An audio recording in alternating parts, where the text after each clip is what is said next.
Hola, buenas noches, mi nombre es Derly Bertrán, hago parte del curso Conmutación. Esta noche vamos a hablar sobre la actividad 1, apropiar conceptos y dimensionar tráfico del curso como tal. Bueno, para esto vamos a socializar entonces esta unidad 1 en el sitio pues, que se creó para tal fin por el grupo número 7. Vamos a definir con nuestras propias palabras entonces los conceptos que trabajamos durante el desarrollo pues en esta introducción a las redes de conmutación. Entonces vemos que las principales características de una red conmutada en general es pues que permite la entrega de la señal desde el origen hasta el destino requerido, de tal manera pues que los enlaces que utilizan conmutación por circuito presentan un retraso en el inicio de la comunicación. Vemos que en la conmutación de circuitos la transmisión no se realiza en tiempo real, entonces siendo adecuado para comunicación de voz y video. En la misma, los nodos que intervienen en la comunicación disponen en exclusiva del circuito establecido mientras que dura la sesión. No hay contención. Una vez que se ha establecido el circuito, las partes pueden comunicarse a la máxima velocidad que permite el medio sin compartir el ancho de banda ni el tiempo de uso. Vemos que uno de los peores inconvenientes pues, de la conmutación de circuitos es la poca tolerancia a fallos. Esto es algo pues muy lamentable. Si un nodo intermedio falla, entonces vemos que todo el circuito pues se va a venir abajo. Ahora vamos a hablar un poco sobre red de conmutación de circuitos. Entonces ya una red de conmutación de circuitos es una red que tiene la función pues de presentar servicios de conmutación para trasladar los datos de un nodo al otro hasta alcanzar el destino final. Este tipo de redes también se denomina redes de comunicación conmutadas, que hace referencia a donde los datos pues provenientes de una red de las estaciones, es decir, como computadoras, terminales, servidores o cualquier dispositivo de comunicación, entran en la red conmutada y se encaminan hasta la estación de destino conmutándolos de nodo en nodo.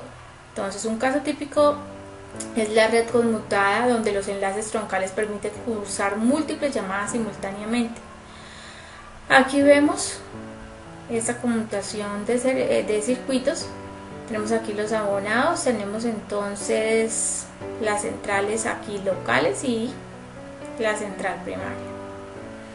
Las fases de esta comunicación en una red de conmutación por circuitos son las siguientes. Primero, establecimiento del circuito, dedica un canal para cada parte de estaciones. La siguiente es transferencia de datos, ya sean analógicos o digitales, y desconexión del circuito, es decir, que libera los recursos reservados, técnicas de conmutación de circuitos. Bueno, acá tenemos un diagrama también de conmutación por circuitos en una red telefónica ya un poco más específico. Aquí vemos que a pesar de que hay muchas rutas posibles, se selecciona solo una por llamada.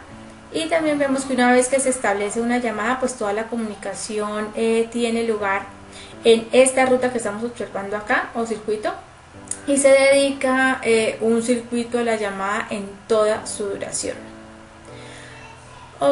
Aquí ya estamos hablando en conmutación por división de espacio. Sabemos que esto es un conmutador por división en el espacio. En un conmutador por división en el espacio, las rutas pues, que se establecen son físicamente ya independientes. Cada conexión requiere el establecimiento de un camino físico a través del conmutador, es decir, que el bloque básico de un conmutador de este tipo consiste en una matriz de conexiones o puertas semiconductoras o puntos de cruce que son habilitadas o deshabilitadas por la unidad de control del conmutador, como se observa aquí en la imagen. Ya tenemos ahora conmutación por división de tiempo. Esto hace referencia a que la conmutación por división en el tiempo implica la partición de la cadena de bits de menor velocidad en fragmentos que compartirán una cadena de mayor velocidad con otras líneas de entrada. Entonces, los fragmentos se manipulan por lógica de control para encaminar los datos desde la entrada hasta la salida.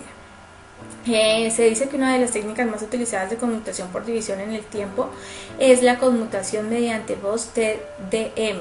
Esta técnica pues se basa en la utilización de la multiplexación por división en el tiempo, TDM sincrónica.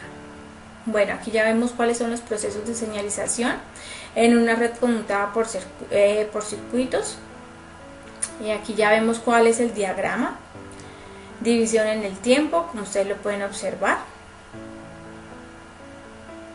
Y ya pues seguidamente explicamos acá también en qué consiste el proceso de digitalización y transporte de señales telefónicas. Ahora ya vamos a hablar un poco de esto. El proceso de digitalización de señales consiste en transmitir muestras con una amplitud variable de acuerdo con la señal de entrada. Se transmite el valor de las muestras utilizando un código numérico. Para estos códigos están conformados por dígitos binarios denominados bits. Ya aquí, como podemos ver, ese es el resultante, es decir, la señal numérica o señal digital. Bueno, este proceso se realiza en dos pasos. Entonces, el primer paso es la cuantificación, que es la determinación del valor de las muestras de la señal PAM, y ya finalmente la codificación, que es la representación de ese valor mediante un código numérico o código binario, como lo observamos aquí, y tren de unos y ceros bit igual a binary digit. Entonces aquí ya podemos ver los trenes y se puede observar de forma detallada acá ya en esta imagen. Aquí tenemos la red digital, la transmisión de forma clara. Bueno, ya entonces proseguidamente pues vamos a hablar sobre las principales características de la red telefónica pública conmutada y sus componentes. Aquí nos dice que esta red telefónica pública conmutada es un sistema de telecomunicaciones doméstica usado por teléfonos públicos y privados, por mecanismos de datos y por intercambios de segmentos de datos privados. Cualquier conexión realizada a través de este sistema es una llamada PSTN. Las principales características son, pues, primeramente, que presenta capacidad de interconexión con las redes móviles, es decir, que la telefonía básica es entre aparatos fijos. Otra es que brinda a cada usuario un circuito para señales analógicas con una banda base para cada conversación entre dos domicilios. Consta además de medios de transmisiones centrales de conmutación, y el costo para el usuario por la ocupación del circuito depende de la distancia entre los extremos y la duración de la conexión de estos componentes. Entonces tenemos los componentes son los siguientes. Primero, codificación de la voz, PSTN switches, Private Branch Exchange, y tenemos la señalización y los teléfonos. Bueno, aquí ya tenemos un diagrama que especifica un poco más. Observamos las líneas del abonado y el PBX, como pueden observar. Este diagrama, pues, aquí se muestra la estructura básica, la topología de un área local de un sistema telefónico conmutado, que es muy característico. Cada abonado, como vemos, se conecta mediante una línea separada que es llamada lazo local o local loop, a una oficina central, que es la Central Office, la vemos acá, y ahí ya se efectúa la conmutación. En cuanto a las llamadas, pues, de larga distancia en Estados Unidos y Canadá, ya se acostumbra a desencaminarlas por medio de una jerarquía de centrales o estaciones interurbanas, toll stations, de manera similar al mostrado en el siguiente diagrama. Ya es un poco diferente la mecánica.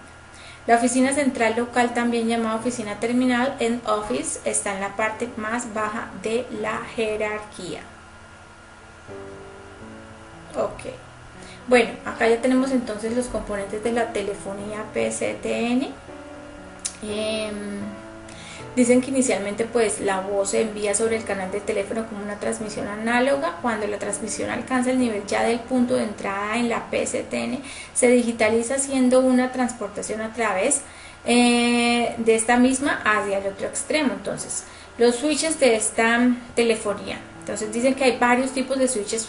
Que mueven el tráfico entre los alcances y proveen los circuitos y las conexiones dedicadas necesarias para el manejo de estas llamadas. Las conexiones entre switches normalmente se denominan líneas troncales.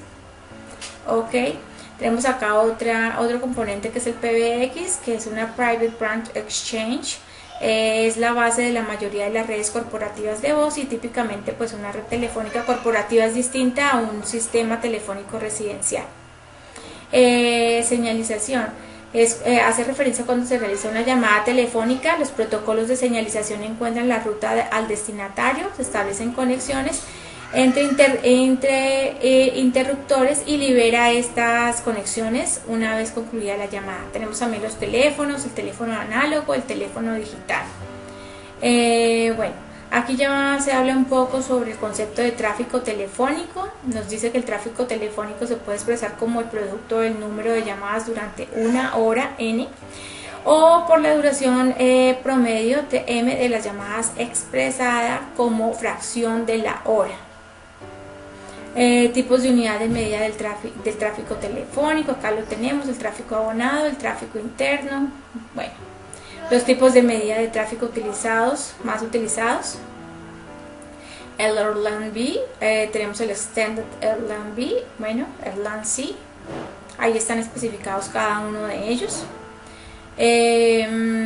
Más abajo, bueno, ya empezamos a hablar un poco sobre la traficación telefónica, que vemos que esta depende de cada operador. En general, la traficación del servicio telefónico se estructura de la siguiente manera. Dice que al establecer la comunicación, el coste variable de la misma es muy dependiente del ámbito geográfico o destino y del rango horario, así que en función de la distancia entre extremos se define 4 tipos de llamadas.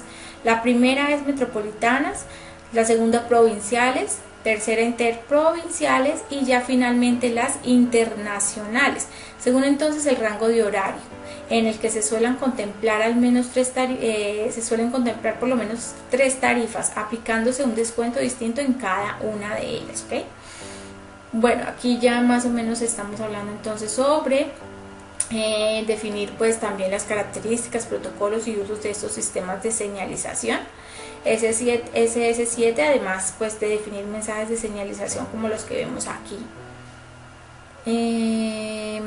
Hablamos sobre características, protocolos y usos de este sistema de señalización. Nos dice que esto es un sistema pues que es avanzado, o más bien pues toda una arquitectura que incluye funciones y protocolos para el establecimiento de la llamada, encaminamiento y control, destinada a convertirse en estándar para las redes públicas de conmutación de circuitos, incluyendo la RDSI y las redes inteligentes. Dice que consta de 4 niveles. Aquí podemos ver 4 niveles a semejanza del modelo OSI, que contienen los siguientes protocolos: el MTP, que realiza muchas de las funciones de los 3 primeros niveles y añade además las funciones de direccionamiento. Bueno, acá ya vemos protocolos en SS7 ISO. Acá los tenemos: Message Transfer Protocol. Bueno, tenemos la gestión de enlaces de circuitos, de Telephone User Part, bueno, la traslación a dirección de punto, mensajes para las consultas. Bueno, tenemos todo allí.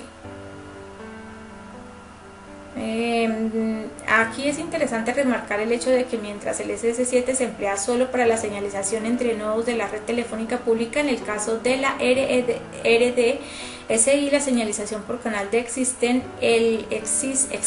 el concepto de señalización fuera de banda a la interfaz entre el usuario y su central local, haciendo uso de este canal pues para ello, y los canales P para la transferencia de información de voz a datos. Entonces esas son las principales características.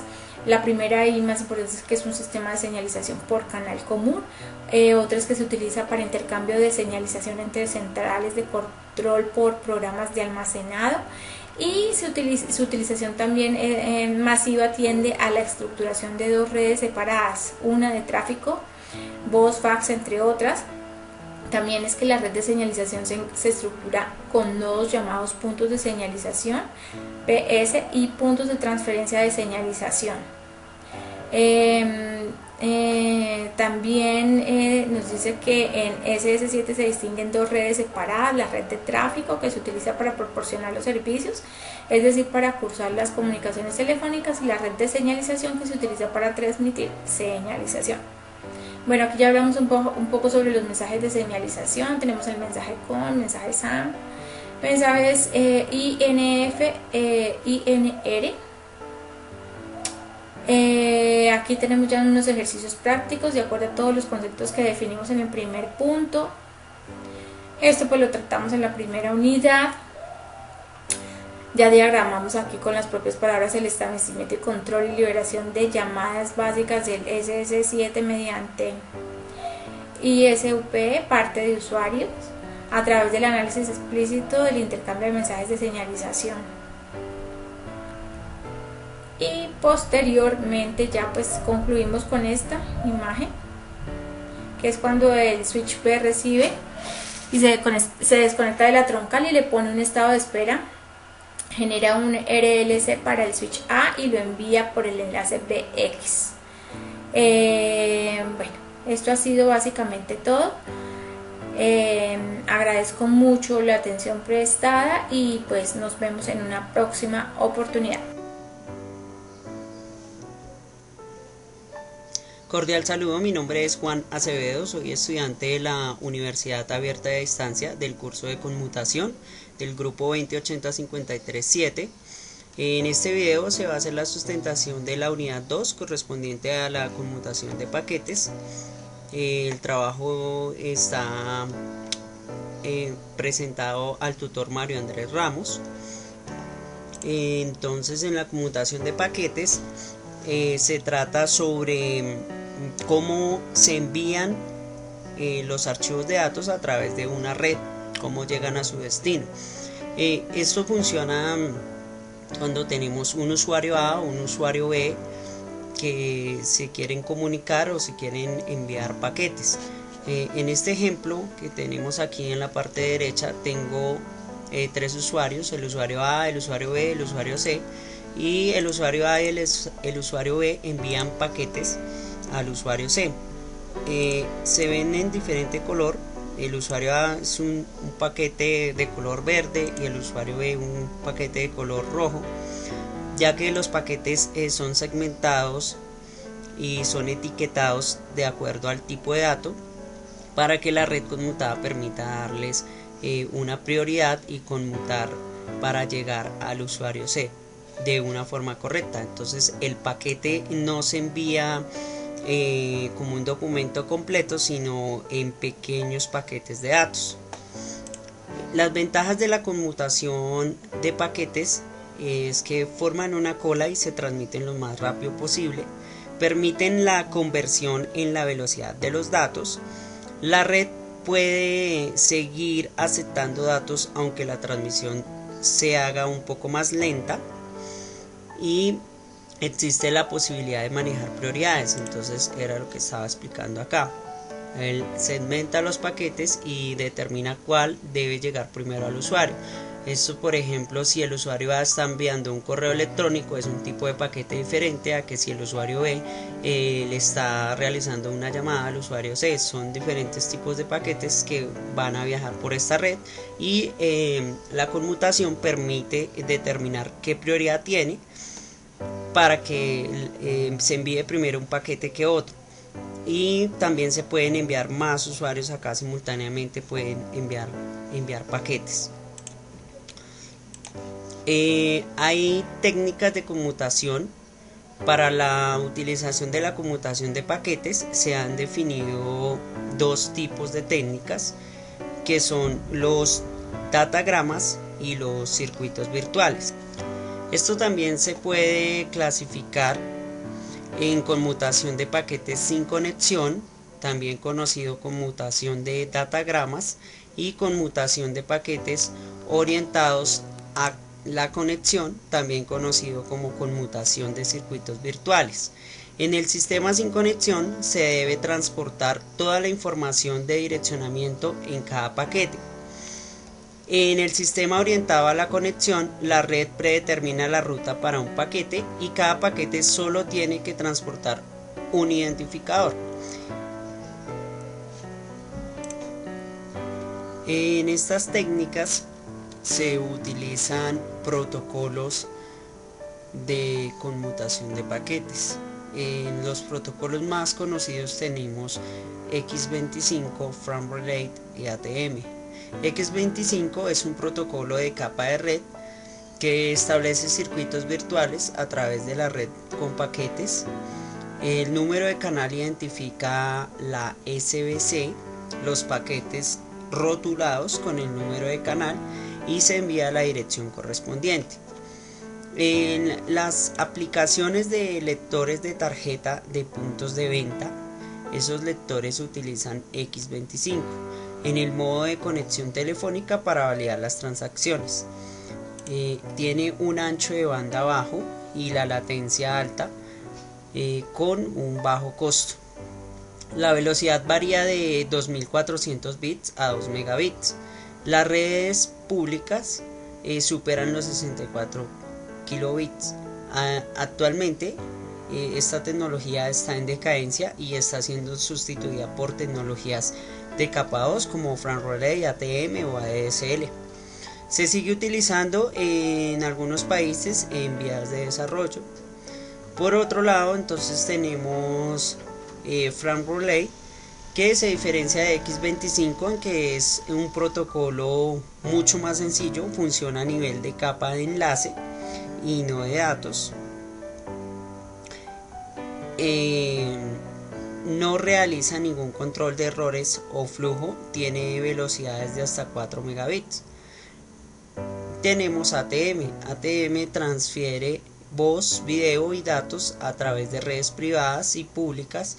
Tiene una arquitectura basada en celdas de longitud de 53 bits con un encabezado de 5 bits. Una línea ATM necesita un 20% más de ancho de banda que FRAN Relay.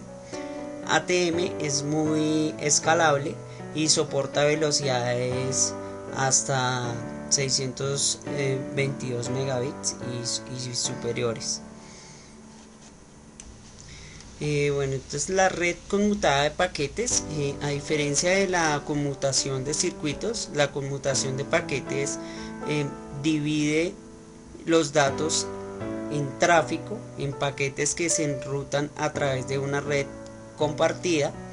Las redes de conmutación de paquetes no requieren que se establezca un circuito y permite que muchos pares de nodos se comuniquen a través del mismo canal. Vamos a ver el funcionamiento de la conmutación de paquetes. En esta animación se ve cómo funciona la conmutación de paquetes. Tenemos el servidor 1 que envía este paquete de color naranja hacia el servidor 2.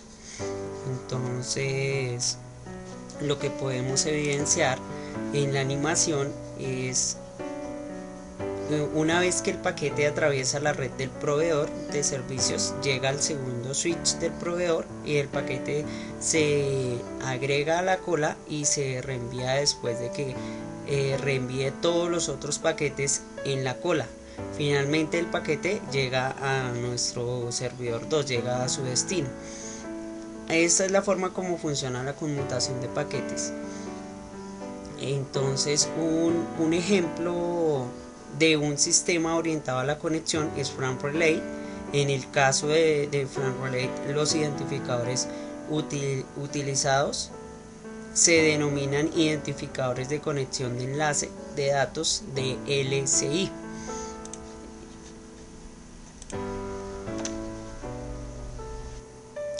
Entonces en la unidad 2 también se realizó una simulación para demostrar y verificar cómo se comporta la conmutación de paquetes en una red MPLS. Entonces se realizó la simulación en GNS3 y a través de un software de monitoreo que es Wireshark podemos capturar el tráfico y evidenciar la conmutación de paquetes. Entonces aquí en GNS3 tenemos la red MPLS montada. Vamos a hacer la demostración de cómo conmutan los paquetes. Este que tenemos acá, nuestro router, vamos a ingresar al equipo y vamos a enviar un paquete desde ese equipo hacia otro equipo de la red. Por ejemplo, vamos a decir que vamos a enviar un paquete ICMP, que es un paquete de ping, hacia la red 10.0.2.0, que es la red, una red a la cual debe alcanzar atravesando el tráfico por estos 3 routers más. Entonces ese comportamiento lo vamos a ver con Wireshark haciendo un monitoreo del tráfico. Entonces nos vamos a parar acá sobre la interfaz y vamos a abrir Wireshark para empezar a monitorear el tráfico y capturar el paquete una vez lo enviemos hacia el otro destino. Entonces vamos a mirar en este router las redes que tenemos configuradas dentro del mismo equipo.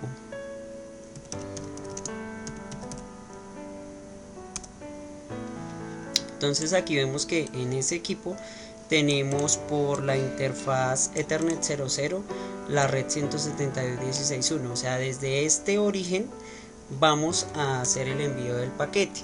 Entonces en esta red ya tenemos configurado un protocolo OSPF. Entonces vamos a verificar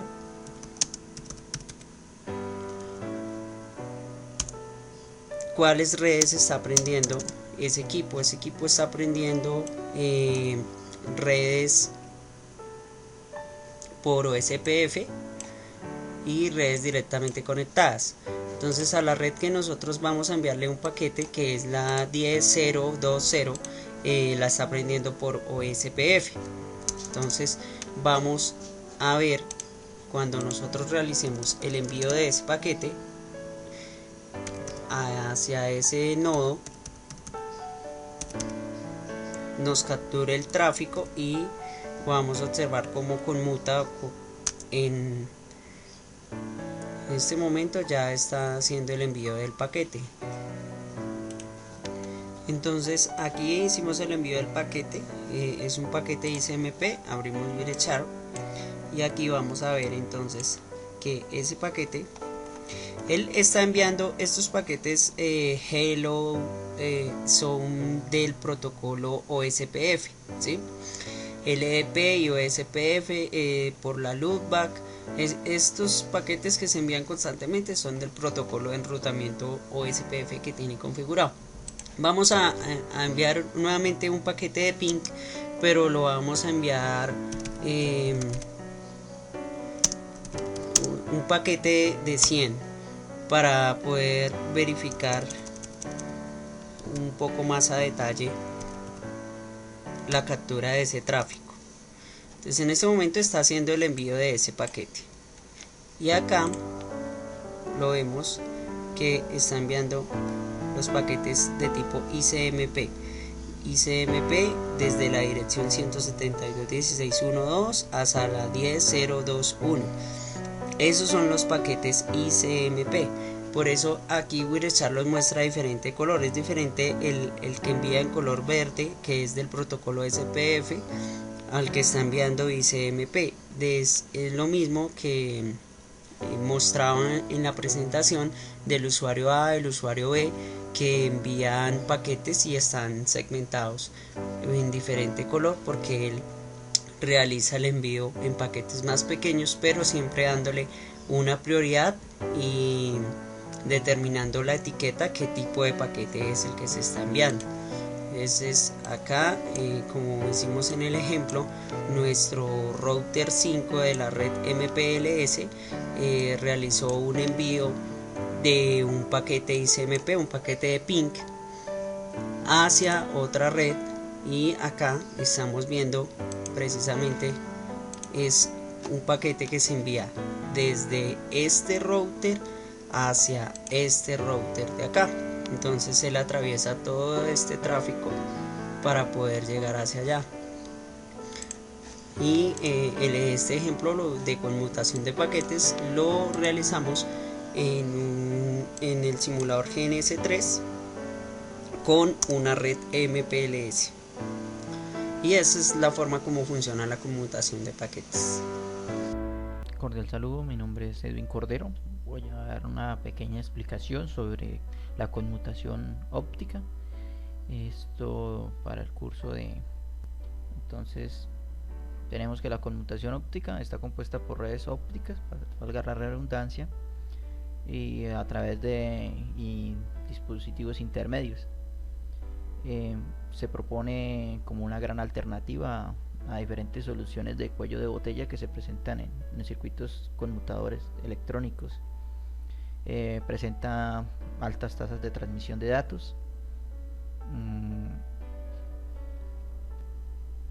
Conmutación óptica de circuitos consiste en el establecimiento de caminos ópticos, de modo que una red para continuar pueden caminar datos de longitud de onda correspondientes de nodos de entrada y salida, o sea, par de origen, par de destino. Es decir, un circuito óptico establece un camino de luz camino o lead path entre dos nodos de enrutamiento. Es un modelo por lo que se describe, entonces es considerado como un modelo de conmutación óptica de circuitos. También está la conmutación óptica de paquetes, que supone la asignación dinámica de recursos. Está destinado a compartir un enlace en algún momento determinado. Es un esquema de conmutación no orientado a conexión, agrupando paquetes de datos a los cuales se les adjunta información de control como dirección de origen, destino y calidad de servicio, etc. También contamos con la conmutación óptica de ráfagas, que es un modelo híbrido entre los dos paquetes anteriormente mencionados.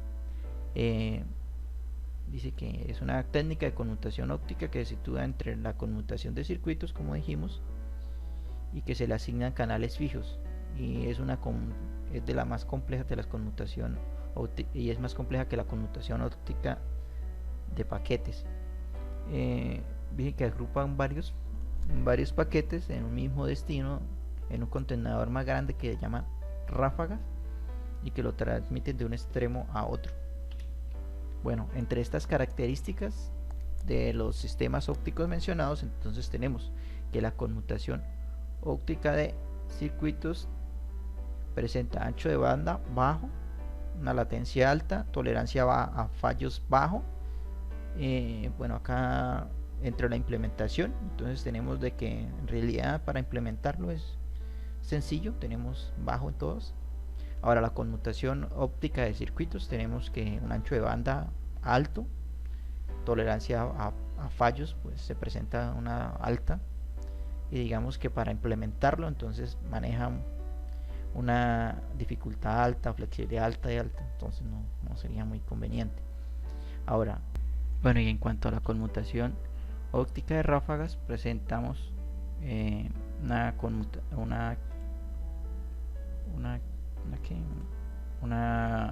ancho de banda moderado, una tolerancia bajo moderado, y en cuanto al procesamiento o a la implementación de esto, todo es más o menos moderado. Eso sería todo. Muchísimas gracias.